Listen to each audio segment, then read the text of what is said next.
할렐루야. 아멘. 오늘도 하나님 앞에 나와서 예배드린 여러분들 여러 가지 사정들이 많이 있고 지난 한 주간도 힘든 일들도 많이 계실 테고 설명들 지나시면서 대단히 바쁘셨을 테고 한데 하나님 앞에 이제 나와 예배드린 모든들 하나님 기억하시고 축복하실 줄 믿습니다. 아멘. 우리 옆에 분들하고 인사 나누시겠습니다. 무서워하지 맙시다. 무서워하지 맙시다. 오늘 말씀은 여러분들이 오랫동안 교회를 다니신 분들은 많이 설교의 내용으로 들어보신 말씀입니다. 여기에서 조금 다른 관점에서 몇 가지 말씀을 전하고자 합니다. 이 말씀을 기록되기 이전의 내용을 보면 병자들이 와서 치유를 대단히 많이 받습니다. 그래서 많은 무리가 예수님을 에워싸고 뒤따랐다고 되어 있습니다. 그 당시에는 무슨 병원이 특별히 있었던 것도 아니고 병든 사람들이 대단히 많이 있었는데 치유받을 곳이 없었는데 예수님이 오셔서 병자들을 다 치유하시고 하니까 얼마나 많은 사람들이 좋아하고 따랐겠습니까? 이때 한 서기관이 나와서 선생님이 어디로 가시든지 따르겠다라고 말을 합니다. 그렇죠. 이 서기관은 그 시대의 그 지역에서 대단한 그 지도자 중에 한 사람입니다. 그런데 예수님을 향하여서 따르겠다라고 얘기합니다. 우리 신앙의 모습들은 이렇게 볼 수가 있습니다. 감성적으로, 감정적으로 대단히 어떤 감동이 왔을 때 또는 그 느낌이 있을 때 결심을 하고 내가 이때 주님을 따르겠다라고 생각하는 사람들도 많습니다. 저 역시 그랬습니다. 인간이 감정의 동물이기 때문에 어쩔 수 없는 것 같습니다. 그런 어떤 느낌과 감정과 감동이 있을 때 결심을 하게 됩니다. 그러나 이게 냄비처럼 금방 또 식어버리기도 합니다. 그러니까 우리 인간의 한계가 그렇게 되어 있는 거죠. 이 서기관도 마찬가지로 예수님이 병자를 고치시고 하는 그러한 정말 기적을 일으키시는 그런 모습을 보면서 감동을 받았던 거죠. 그래서 따르겠습니다. 그랬더니 예수님이 하신 말씀은 주님은 여우도 굴이 있고 공중의 새도 거처가 있을 때 나는 머리 둘 곳이 없다 라고 말씀하고 계십니다. 따르겠다라고 하는 서기관, 그 지역의 그 시대의 지도자인 사람이 나를 따르겠다라고 했을 때 정말 당신은 나와 함께 할 그런 마음이 있느냐라고 물으신 것입니다. 며칠 전에 TV에 보니까 울산에 그 떼까마귀 떼가 있었는데 울산에 사셨던 우리 김 집사님은 아마 많이 보셨을 것 같아요. 그때도 있었는지 모르겠습니다만은 까마귀 떼들이 그렇게 많이 몰려듭니다. 근데 아침 6시만 되면 해가 뜰 때가 되면 다 그 숲속에 모여 있다가 대나무 숲에 모여 있다가 다 날아갑니다. 그래가지고 막 장관을 이룹니다. 하늘을 다 뒤덮어가지고 장관을 이루면서 날아가가지고 어디에 가서 이제 먹이를 다 먹고 뭐 하루 종일 그렇게 뭐 먹이 구하러 다니고 그러다가 저녁 때가 되면 시간이 정확하게 이 떼까마귀 이 떼들이 날아오는 모습을 보면서 저런 미물들도 다 자기 집이 있구나 그런 생각을 했어요. 갈 곳을 있고 시간이 되면 그곳을 들어가게 되는구나 하는 생각이 들었어요. 주님은 이 서기관에 한 말씀은 여우도 굴이 있고 또 새들도 자기가 그 거처할 수 있는 저녁에 거처할 수 있는 곳이 있지만은 나는 갈 곳이 없다. 나와 함께 산다라고 하는 것, 나를 따른다라고 하는 것은 당신 서기관이 나를 따르겠다라고 하는데 따른다는 것은 쉬운 일은 아닐 것이다 라고 하는 말씀을 하신 거죠. 제자 중에 한 사람이 또 얘기합니다. 먼저 가서 내 아버지 장사를 하고 오겠다고 합니다. 예수님께서는 대답하시기를 죽은 자가 죽은 자를 장사하게 하라. 그리고 너는 나를 따르라. 그 말씀하십니다. 어떻게 보면 상당히 매정한 말씀이죠. 어떻게 그 부모님이 돌아가셨는데 아버지가 돌아가셨는데 어떻게 장사를 못하게 했느냐라고 하는데 그 당시에 장사의 풍속은 가매장을 한 1년 정도 합니다. 그 다음에 1년 후에 다시 매장을 하게 됩니다. 이때 이 사람은 와서 장사를 하고 오겠다라고 하는 것은 아버지가 돌아가신 그날을 얘기한 것이 아니라 가매장을 했다가 1년 뒤에 다시 매장하는 그 날입니다. 그런 변동이 될 수도 있는 것이고 또 바꿀 수도 있는 것입니다. 예수님께서 하신 말씀은 네 부모를 버리라는 것이 아니라 무시하라는 것이 아니라 그만큼 영적인 일이 더 중요하다. 해야 할 일이 무엇인지 뭐가 가장 먼저 할 일인지를 생각하라는 것입니다. 우리는 세상을 떠나서 살 수는 없다고 말씀을 드렸습니다. 우리 이 세상에 보내신 것은 세상 속에서 살라고 말씀을 하신 거예요. 그래서 모든 것을 다 떠나서 수도원에 들어가서 사는 것이 아닙니다. 그래서 세상 일을 다 하되 항상 무슨 일을 하면서도 우리는 하나님의 일, 예수님을 바라보는 일이 먼저 있어야 한다라고 하는 그 말씀인 것입니다. 예수님을 따르기 전에 내 인생에서 가장 중요한 것이 무엇인지에 대한 답변이 있어야 합니다. 예수님을 따르기 전에 내 인생에서 가장 중요한 것이 무엇인가? 주님을 믿고 따르는 길은 먼저 평안한 길이 아니고 머리 둘 곳 없는 주님과 동행하는 길이다 라고 하는 것입니다. 주님도 인정을 하셨습니다. 당신들이 나를 따르겠다라고 한다면은 이 머리 둘 곳 없는 곳을 갈 각오가 되어 있어야 된다라고 하는 말씀이죠. 종교는 믿음의 대상이 있습니다. 인간의 한계를 느끼기 때문에 사람들이 신을 찾는다라고 철학자들은 얘기하고 있습니다. 그러나 이 기독교는 인간의 한계 때문에 인간이 하나님을 만들고 하나님을 찾아간 것이 아니고 기독교는 바로 하나님이 우리 약한 인간을 찾아오셨다는 것입니다. 다른 종교는 자기가 스스로 깨달아가지고 신을 찾아가는지는 모르겠지만 그러나 우리 기독교는 하나님이 바로 우리를 위해서 찾아오신 종교다라고 하는 것을 우리는 기억해야 될 것입니다. 종교를 구분을 하자면은 하등 종교가 있고 사이비 종교가 있고 또 고등 종교가 있다 이렇게 이제 구분을 할 수가 있겠습니다. 하등 종교라고 하는 것은 생명이 없고 철학적이고 윤리적인 종교를 우리는 하등 종교라고 얘기할 수가 있습니다. 이 하등 종교를 보면은 불교 같은 경우에는 제가 뭐 다른 종교를 갖다 비난하고자 하는 것이 아니라 팩트를 얘기하고자 하는 것입니다. 불교의 경우에는 자신이 수행해서 해탈해야 된다. 그래야 극락을 갈 수 있다라고 하는 그런 생각을 갖습니다. 그래서 스스로 수행을 합니다. 자기 절제를 하고 수행하고 그래가지고 해탈하려고 노력을 합니다. 아무리 해도 이 해탈에 도달하기가 대단히 어렵다라고 하는 것을 그들은 압니다. 제가 선교지에 가 있을 때도 보면은 이 선교지에 있는 사람들은 불교 국가이기 때문에 이 탁발을 합니다. 이 승려들이 탁발을 하는데 우리나라는 요즘에 탁발하는 모습을 못 보죠. 여러분들 보셨습니까? 탁발하는 모습 요즘 볼 수가 없죠. 그만큼 어떻게 된 겁니까? 불교가 배가 불러진 겁니다. 먹을 게 많아진 겁니다. 근데 이 탁발승들은 맨발로 다니면서 이제 사람들에게 탁발을 해서 그걸 가지고 온 그 수도하는 사람들이 같이 나눠 먹는 그런 거죠. 우리 그 도포자락만 하더라도 불교에서 가지고 있는 도포자락만 하더라도 입는 도포가 대단히 비쌉니다. 요즘 승려들이 요즘 입고 나오는 옷들 여러분들 그거 무슨 농마들이 입는 옷 비슷하게 이렇게 생겼다고 생각하시면 안 됩니다. 그가 한 벌이 겨울 옷은 몇백만 원씩 합니다. 신발도 그렇습니다.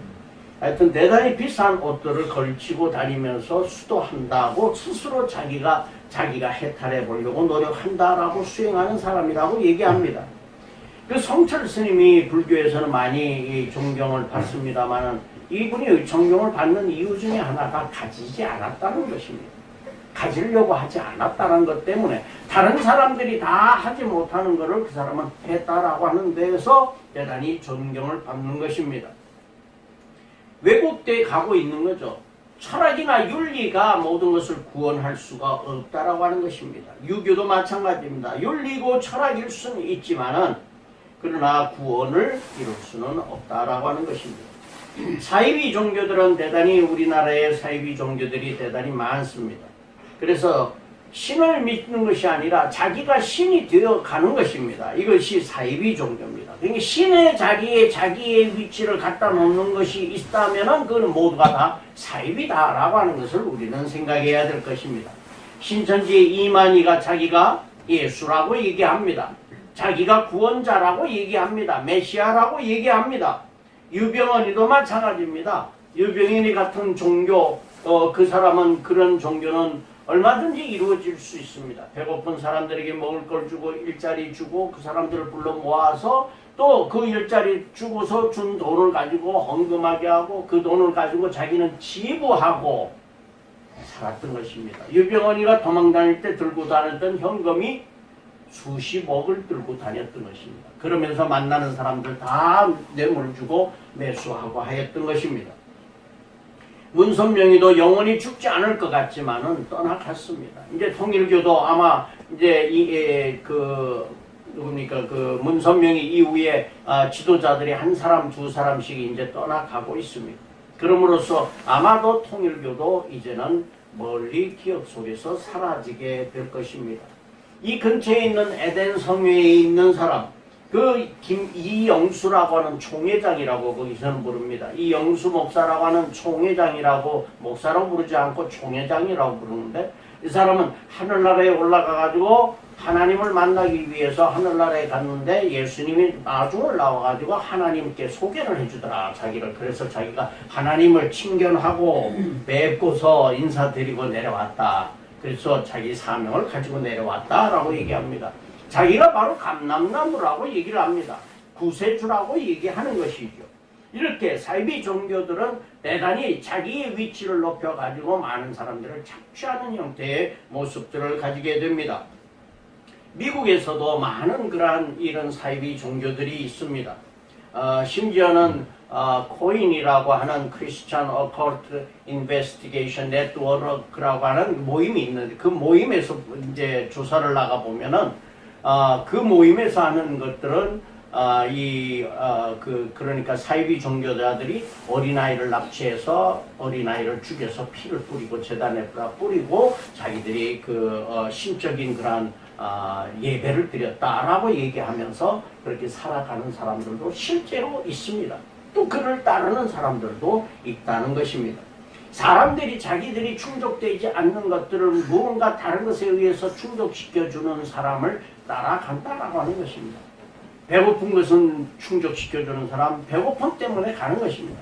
일자리가 없는 사람, 일자리 때문에 따라가게 되는 것입니다.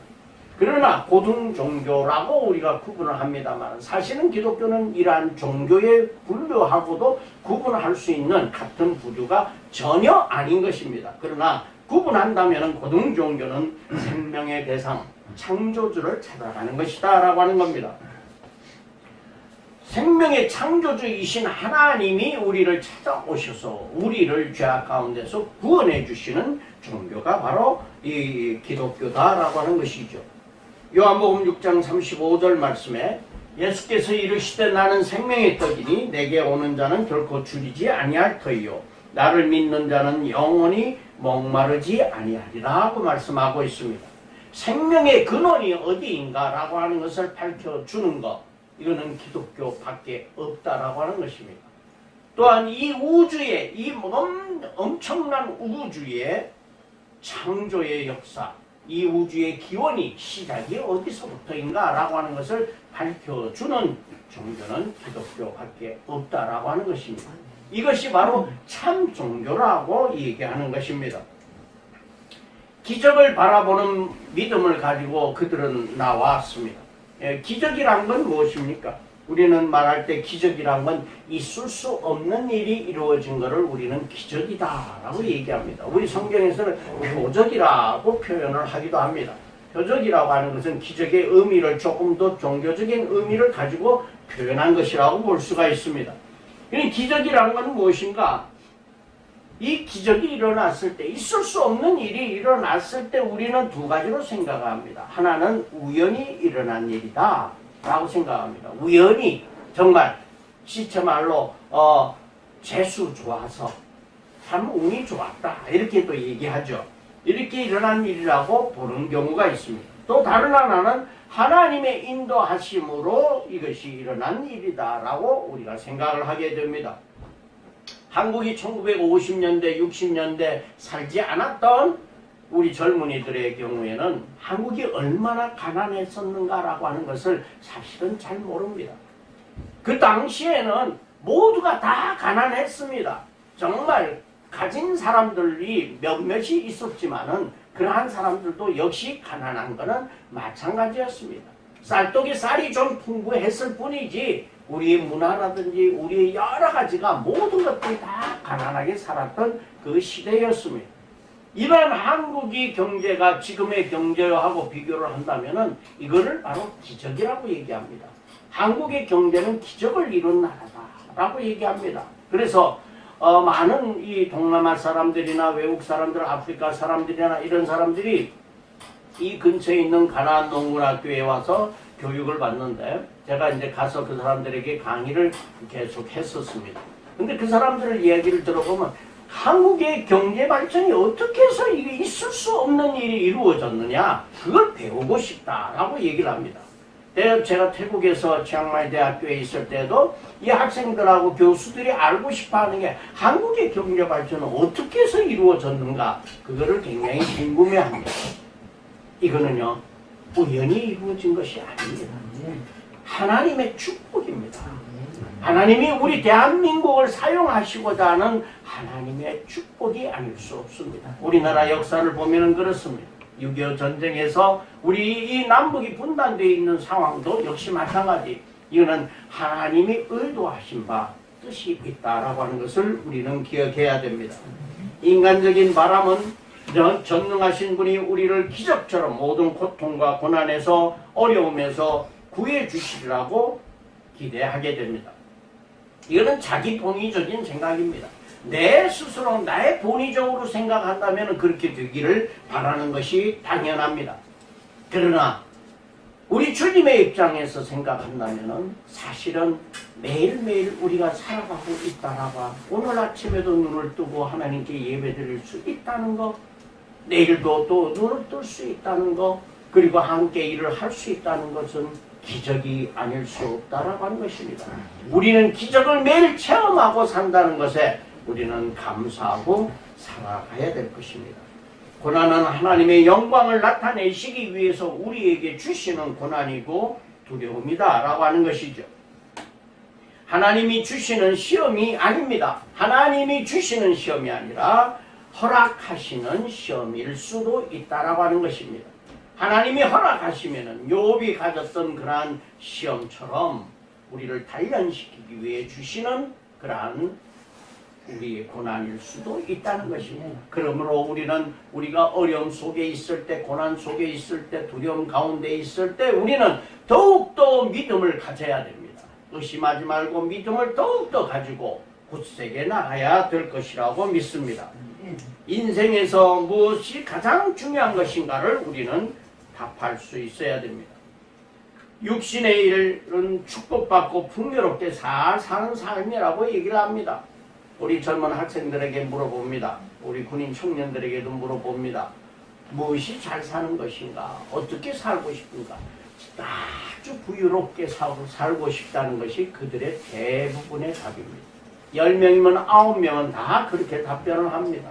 그래서 인생의 가치라고 하는 것이 무엇인가? 잘 먹고 잘 사는 것이 인생의 전부, 가치의 전부라고 생각한다라고 하는 것입니다. 물론 우리가 인생을 살아감에 있어서 경제적으로 풍요롭고 잘 사는 것, 풍요롭게 사는 것, 그건 무시할 수 없습니다.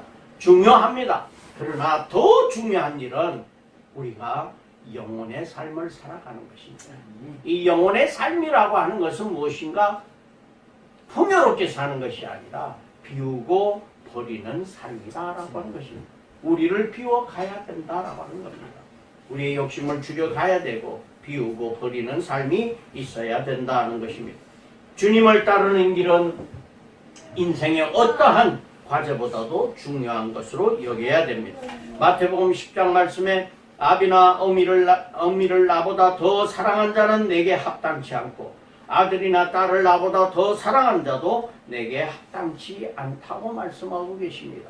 인륜을 끊으라고 하는 말씀이 아니라 우리는 하나님 아버지와의 나와의 관계가 먼저 정립되어야 된다. 관계가 새로워져야 된다라고 하는 그 말씀인 것입니다. 비인간적인 종교가 아니라 영적 삶과 믿음이 중요함을 강조하고 있는 것입니다. 예수님이 기적을 일으키시며 병자들을 고치실 때 많은 사람들이 따라왔습니다. 그때 예수님이 말씀하셨습니다. 너희가 나를 찾은 것은 표적을 본 까닭이 아니요 떡을 먹고 배부른 까닭이로다. 썩을 양식을 위하여 일하지 말고 영생하도록 있는 양식을 위하여 하라. 이 양식은 인자가 너희에게 주리니 인자는 아버지 하나님께서 인치신 자니라. 이들에게 먹을 떡을 나누어 줬습니다. 오병이어의 기적을 일으켰습니다. 그런데 그 기적 자체에 이런 감동이 아니라 떡을 먹고 배불렀다라고 하는 것입니다. 그 당시에 많은 사람들이 얼마나 가난하게 살았겠습니까? 근데 예수님께서 떡을 나누어 주시니까 이분이야말로 우리의 왕이 된다면 우리 먹고 살 일이 걱정이 없겠구나 라고 생각을 했던 게죠. 그렇기 때문에 많은 사람들이 따랐는데 예수님이 말씀하시기를 양식이 중요한 것이 아니라 먼저 하나님 아버지를 우리가 공경할 수 있어야 된다라고 말씀하고 있는 것입니다. 믿음의 현장을 우리가 살펴보겠습니다. 우리가 믿음을 가지고 하나님 아버지를 믿고 또 주님을 따른다라고 하는 것은 우리의 인생의 갈릴리 바다를 지나는 것과 같습니다. 이 갈릴리 그림에 있습니다만은 갈릴리 바다는 바다라고 부를 만큼 대단히 크다라고 하는 것입니다. 가로가 8km, 세로로 21km, 12km와 21km 되는 어마어마한 큰 이런 호수지요. 주위는 전부 산입니다. 지중해 해면보다도 212m나 낮은 곳입니다. 그렇기 때문에 해발 마이너스 고도를 가졌기 때문에 바람이 많이 불고 그랬습니다. 돌풍과 기후변화가 대단히 심했습니다. 이 갈릴리 바다의 폭풍을 만나는 것은 우리 인생과 비슷한 우리 삶이다 라고 하는 것입니다. 외로움과 피곤함과 고난의 삶을 살아가는 것이 우리 인생의 갈릴리 바다의 폭풍이 언제 불어올지 모르는 것과 같은 그러한 삶을 살아가는 것이라는 것입니다. 예수님의 끊임없는 영적 정쟁을 위해 배를 타고 건너가십니다. 귀신 들린 자를 고치기 위해서 건너가시게 되는데 우리 삶은 바로 예수님께서 이 갈릴리 바다를 건너신 것처럼 영적 싸움을 하기 위해서 살아가고 있다라고 우리는 알 수 있습니다. 주님과 동행하면서도 믿음이 없는 자들, 그 군중들은 또 제자들도 처음에는 이렇게 믿음이 없었던 것입니다. 그래서 주님을 보내신 하나님과 주님을 바라보는 것이 아니라 기적 자체에 집중하게 된 것입니다. 기적 자체만 바라보는 것입니다. 배를 타고 건너편 귀신 들린 자를 치유하러 가시면서 피곤하여 죽으시는 주님에게 폭풍이 일어나자 이 제자들이 얘기합니다. 주여, 우리가 죽게 되었나이다. 죽겠나이다 라고 이야기하고 있습니다. 주님이 함께 계심을 알고 있으면서도 주님이 어떤 분인가 라고 이 배에 타고 같이 타고 가고 있는 주님이 어떤 분인지를 알면서도 그들은 두려워하였던 것입니다. 그들에게 주님은 말씀하십니다. 이 믿음이 적은 자들아 어찌하여 두려워하느냐 라고 말씀하고 계십니다. 우리는 인생 폭풍을 지날 때 우리는 대단히 두려울 때도 많습니다. 여러 가지 일들 가운데서 우리를 두렵게 하는 것들이 많습니다. 죽음이 우리를 두렵게 합니다. 실패가 우리를 두렵게 합니다. 다른 사람들이 나에게 소외시키는 것들, 이런 것들이 두렵기도 합니다. 떠나감이 두렵기도 합니다. 이별이 두렵기도 합니다. 내 인생 앞으로 어떻게 살아야 할지 두렵기도 합니다. 그러나 주님이 나와 함께 계신다는 그러한 믿음을 가질 때 우리는 이 두려움을 이겨낼 수가 있다는 것입니다. 우리는 주님을 바라봐야 됩니다. 어려운 내 인생 자체만을 바라보면은 누구도 두렵지 않을 수가 없습니다. 저도 때때로 두려움을 느낍니다. 그럴 때마다 생각합니다. 내 인생 자체, 내가 지금 닥쳐 있는 이 문제들을 생각하면은 두려울 수밖에 없다. 그러나 하나님이 함께 하신다. 주님이 함께 하신다. 주님을 바라보고 내 인생의 배를 같이 타고 계시는 주님을 바라보면은 주님이 해결해 주실 거라고 하는 믿음을 우리는 가져야 할 것입니다. 주님이 함께 하셔도 우리 인생의 폭풍은 누구에게나 다가오게 되어 있습니다. 이 폭풍은 때때로 나의 욕망 때문에 생기는 것입니다. 욕망 때문에 이 인생의 폭풍이 오는 것이 많습니다. 외부적인 환경에 의해서도, 악으로 가득 찬 세상에 의해서도 우리에게 이러한 폭풍이 오기도 하지만은, 사탄이 우리를 넘어뜨리기 위해서 우리에게 폭풍을 주기도 하지만은, 그러나 내 스스로 나의 욕심 때문이기도 합니다. 우리는 우리 인생의 바다의 폭풍에 닥쳤을 때 때때로는 인간적으로는 이해할 수 없고 설명할 수 없는 것을 우리는 많이 겪게 됩니다. 유석경 전도사라고 하는 사람이 쓴 당신은 하나님을 오해하고 있습니다 라고 하는 그 책을 보면은 여러분들도 한번 읽어보시기 바랍니다. 이 젊은 이 전도사가 30대에 이제 암에 걸려서 죽게 되는데, 이 전도사가 가지고 있는 자기 마음의 표현을 그 글을 다 옮겨놨습니다. 하나님을 오해하고 있다. 하나님을 나의 도구로 생각하고 있다라고 하는 것입니다. 우리는 그것이 아니다. 이 유석경 전도사가 한 얘기가 있습니다. 그는 자기가 왜 이런 고통을 당했는지 하나님에게 묻지도 않았다 라고 하면서, 저는 하나님을 이해하려고 하지 않습니다.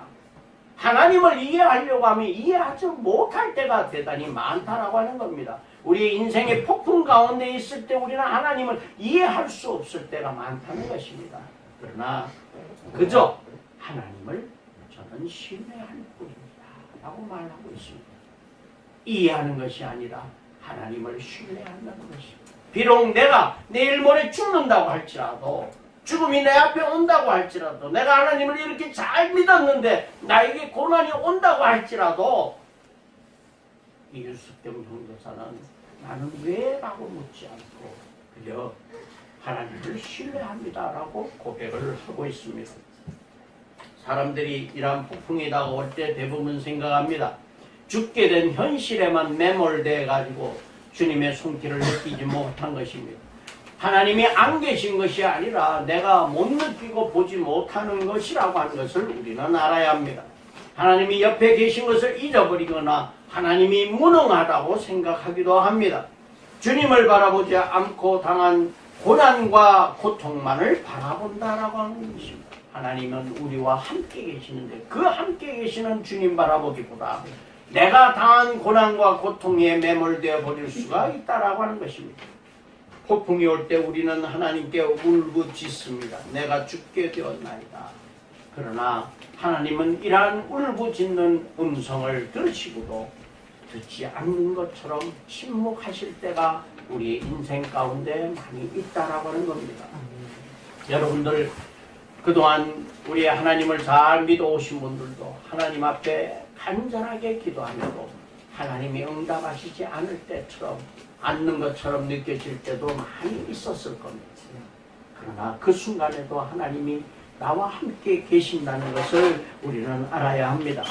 테레사 수녀 정말 자기의 삶을 모두 바쳐서 예수님처럼 살아가기 위해 노력했던 이 테레사 수녀도 하나님이 오늘은 안 계신 것 같아요. 어제만 해도 계셨던 하나님이 오늘은 정말 이 고통스러운 이 장면에서 내가 벗어나고 싶은데 하나님이 안 계신 것 같아요 라고 고백하는 모습을 보게 됩니다. 그러나 그 순간에도 주님이 우리와 함께 계심을 믿어야 할 것입니다. 세 번째는 믿음으로 사는 인생을 보면 믿음이 적은 자라고 하는 표현은 사복음서에 5번이 나옵니다. 염려하지 말라고 말씀하고 계십니다. 마태복음 6장 말씀에 오늘 있다가 내일 아궁이에 던져질 들풀도 하나님이 이렇게 입히시거든 하물며 너희일까 보냐. 믿음이 적은 자들아 그러므로 염려하여 이르기를 무엇을 먹을까 무엇을 마실까 무엇을 입을까 하지 말라. 이는 다 이방인들이 구하는 것이라. 너희 하나님 아버지께서 이 모든 것이 너희에게 있어야 할 줄을 아시느니라. 그런즉 너희는 함께 읽겠습니다.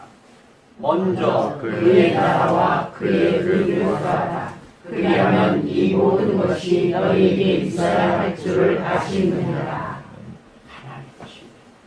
세상을 지으신 하나님이십니다. 먼저 하나님 나라와 그 일을 구하면은 하나님이 모든 것을 채워 주신다는 약속을 하신 것입니다. 마태복음 16장 말씀에도 예수께서 아시고 이르시되 믿음이 적은 자들아 어찌 떡이 없으므로 서로 논하냐. 5,000명이나 되는 장정들이 모여있는 이 무리들을 보고 먹을 것이 없을 때 제자들이 걱정하고 있었습니다. 이때 주님이 말씀하십니다. 어찌 떡이 없음을 서로 염려하느냐. 염려하지 말라 하는 말씀입니다. 두 번째는 의심하는 이러한 믿음 없는 모습을 보게 됩니다. 예수께서 즉시 손을 내밀어 그를 붙잡으시며 이르시되 믿음이 작은 자여 왜 의심하였느냐 하시고, 예수님께서 이 갈릴리 바다에 걸어 오시는 모습을 보고 베드로도 참 손질이 참 급한 사람에 보면은 훌쩍 뛰어내립니다. 주님, 제가 주님께로 가겠나이다. 그러고 훌쩍 뛰어내려 자기도 바다 위를 예수님처럼 한번 흉내 내 보려고 걸어갑니다. 금방 빠져버립니다. 왜 그렇습니까?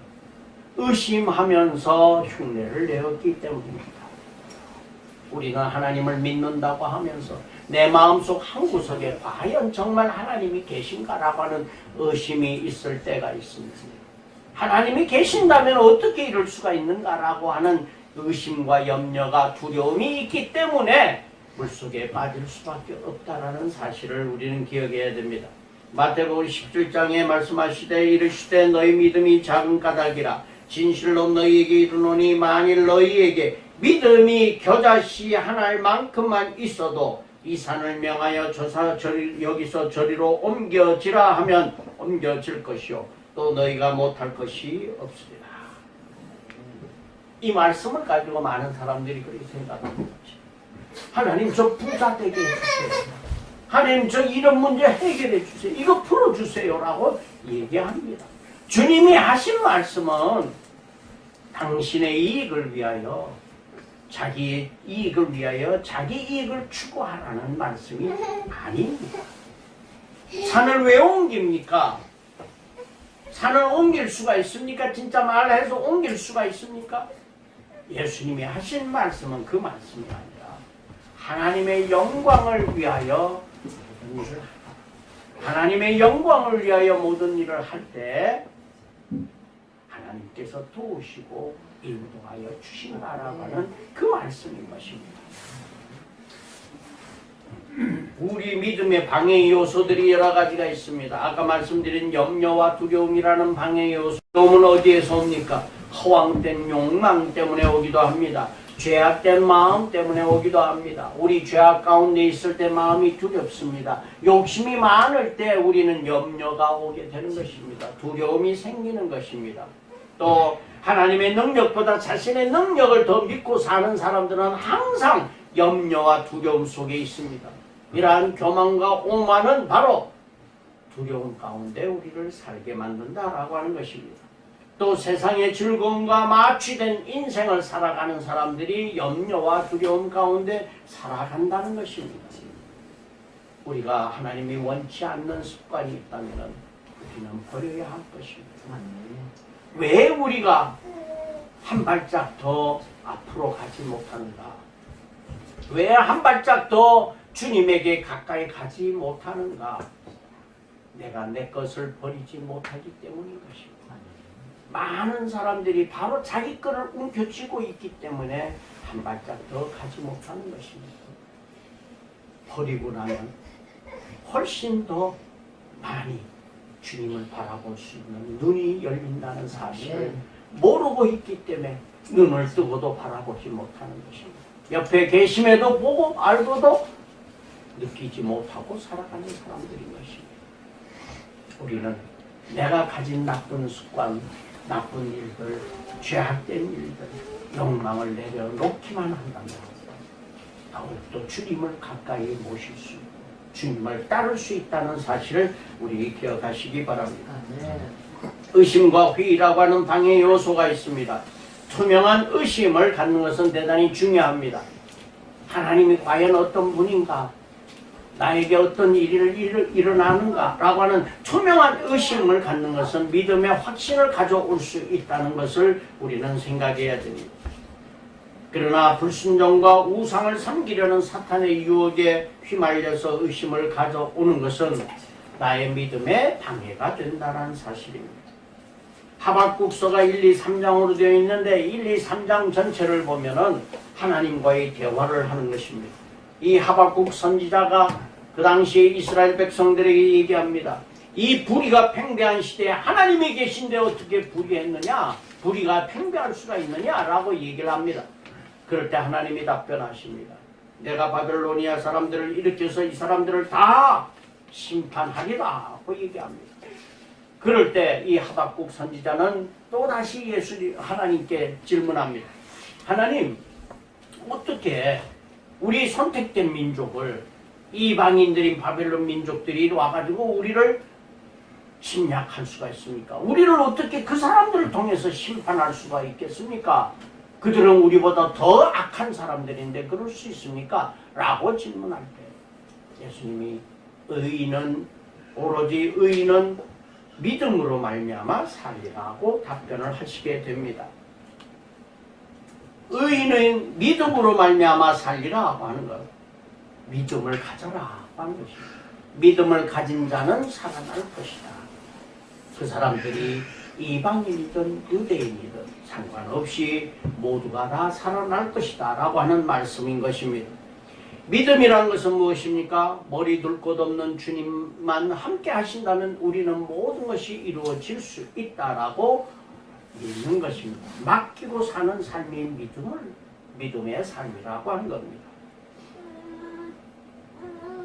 하박국 3장 말씀에 보면 비록 무화과 나무가 무성하지 못하며 포도나무에 열매가 없으며 감람나무에 소출이 없으며 밭에 먹을 것이 없으며 우리의 딸 양이 없으며 외양간에 소가 없을지라도 나는 여호와로 말미암아 즐거워하며 나의 구원의 하나님으로 말미암아 기뻐한다. 우리 인간의 욕망을 채워주는 것이 전부가 아니라 하나님이 함께 계신다라고 하는 사실 자체가 바로 우리가 믿는다라고 하는 것을 맡기고 산다라고 하는 삶을 살아가는 것입니다. 전 인류를 사랑하시는 주님을 믿는 것입니다. 수로보니게 여인이 가난한 여자인데 이 여인이 와가지고 귀신 딸린 딸을 고쳐달라고 얘기합니다.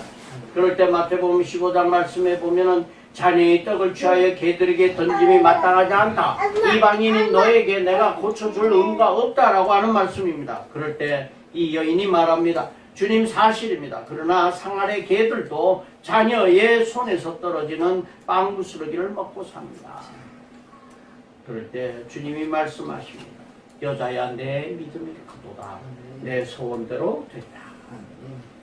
우리는 어쩌면 빵 부스러기를 먹는 인생이 될지도 모르지만 그러나 그래도 불구하고 하나님 아버지를 믿고 주님을 따르는 우리가 된다면 우리의 소원대로 이루어진다라고 하는 사실 우리는 기억해야 합니다. 가버나움에 있던 하인이 백부장이 자기 하인이 중풍병이 걸렸습니다. 그래서 주님의 전능하심을 믿고 와가지고 하인을 사랑하는 마음을 가지고 옵니다. 백부장이 하인을 고쳐달라고 얘기합니다. 이 백부장 우리로 말하자면 지금의 군대의 졸병이라고 할 수 있는 하인을 군대 백부장이 이 100명을 거느리는 거죠. 그러니까 지금으로 친다면 한 대대장급 되는 사람이 이제 온 거죠. 그래가지고 주님에게 와서 하인을 고쳐달라고 합니다. 이 사람의 사랑을 보신 겁니다. 주님은 이 사람의 사랑을 먼저 본 겁니다. 하인을 위해서 나를 찾아와가지고 하인을 고쳐달라고 한다 하는 사실을 본 겁니다. 그래서 가서 고쳐주라고 하시는데 다만 말씀으로 하십시오.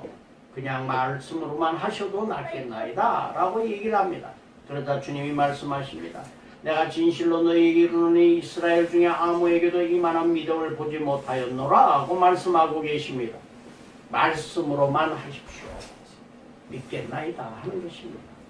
믿음이란 건 바로 이런 겁니다.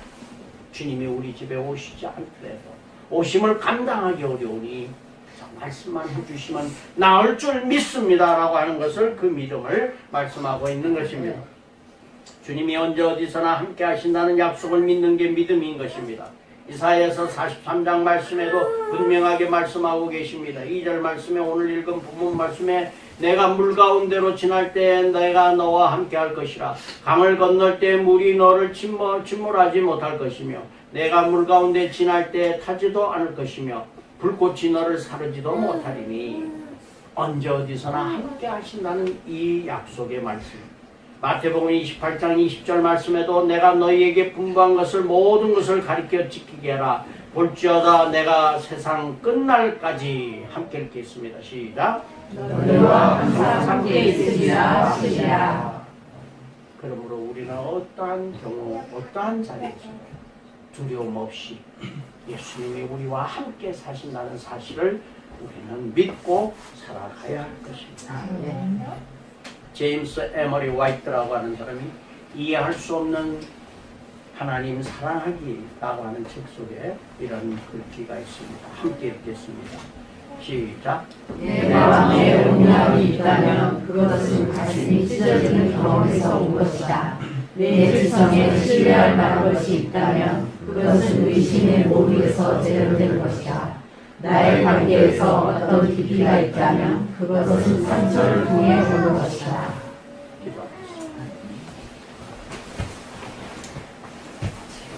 하나님 아버지, 저희가 인생을 살아가는데 많은 갈릴리 바다의 풍랑처럼 알지 못하는 여러 가지 어려움들과 고난과 고통 속에 있을 때 우리는 두려워하였음을 고백합니다. 주님, 더욱더 믿음을 강하게 하여 주시옵소서. 저희들이 어떠한 고난과 고통 속에 시련 속에 있다고 할지라도 두려워하지 않고 주님만 바라보는 믿음을 허락하여 주시옵소서. 예수님 이름으로 기도 올리옵나이다.